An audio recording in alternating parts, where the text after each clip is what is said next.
Apart from this,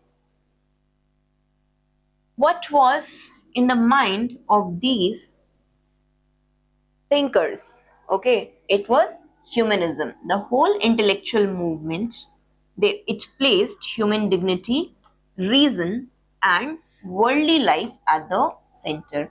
It emphasized accurate text, civic virtue, historic consciousness, and worldly happiness alongside with religion. It is good the religion is there, but currently they want to live in this world about this worldliness, and this worldliness is basically your concept of being secular, right?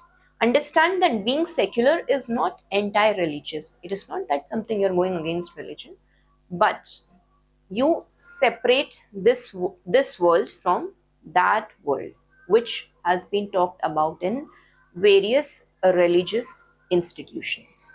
Okay,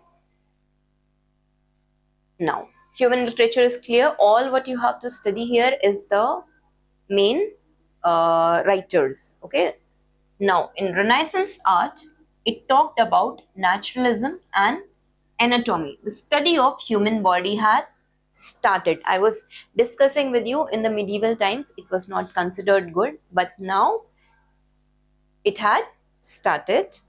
Perspective was there. Okay, light and shade, soft gradation was used in the paintings. There was a classical balance and symmetry and proportion. Apart from this, important part is that the themes were highly secular. Okay, painting, we have seen that Italy became the center. Universities were there. Why? We just discussed. Suppose if I draw a map over here and this is your Mediterranean Sea, okay, somewhere here, here will be your Baghdad and Syria. If people are running away, okay, the nearest place that they will go is to, will be Rome. Okay, this will be the nearest place in Europe when in the Crusades they are running away. So this will become the cultural central capital now. Okay, so understand that Giotto, he is also known as father of Renaissance painting. Okay, he broke from the stiff Byzantine style. Okay, and he gave figures weight, emotion, and space. Emphasis was given on human emotion. Okay, also you must have seen there was a movie Da Vinci. So it was Leonardo da Vinci who painted Mona Lisa and the Last Supper. Okay, and also it was Michelangelo, okay, who uh, was a sculptor and an architect who created Sistine Chapel ceiling. Apart from this, Raphael, he made the Madonna series, okay, and he visualized the classical learning. There in his depiction, there was lot of line and calm composition. What you have to learn is the names. Now again, we see in the sculpture, we have already discussed over here that emotion was given importance. Okay, Lorenzo Ghiberti, we see bronze doors of Florence Baptistry, the gates of paradise. Okay, the biblical scenes, they are represented. In Michelangelo's, we see unmatched anatomical power and marble seems more alive. In the architecture,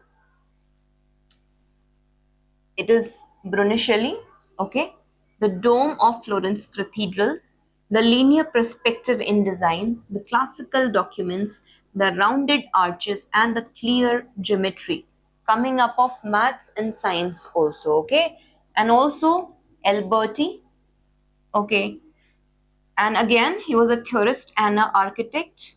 There was de-redification and facades and places with classical orders and proportion. And Michelangelo's St. Peter's Basilica. Okay, this was redesigned and created the great dome and sculpture massing. So this is not very important, we don't have to go into that much of depth. What you have to understand is whatever painting, art and sculpture they are depicting, there is lot of human touch. Okay, now towards the science, we see that now the focus, it shifts towards observation, experiment, measurement and mathematics. Okay, also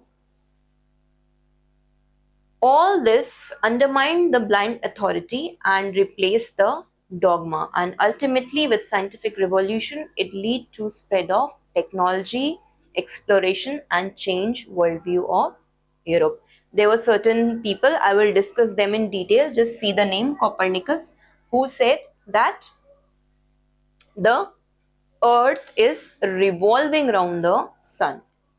Johannes Kepler will see the three planetary law. It was Galileo Galilei who discovered the telescope and reconfirmed the heliocentric theory. Isaac Newton, who gave laws of motion and acceleration and gravity. It was William Harvey who discussed about the circulation of blood and heart as pump. Okay. इसके अलावा there is Vesalius who basically talked about modern human anatomy by dissection. So ultimately, what do you understand what Renaissance did or the rebirth did? It broke down the old medieval scholastic dogmas and superstitions, and it first of all revived the classical learning, because all those people who fled away, they brought the new scriptures of Rome, right? Of Roman scriptures and the Greek scriptures, right? There was classical learning. They created the concept of humanism, right? Also, art over here had become realistic and more scientific. We have just seen above. And architecture, it was reordered the space with classical harmony. Science moved to observation and mathematics. All this lay the groundwork for enlightenment and modern Europe. So understand, the first is Renaissance, the second we will see is Reformation, the third over here will be Scientific Revolution, and the last one over here will be Enlightenment, followed by formation of modern Europe. Okay.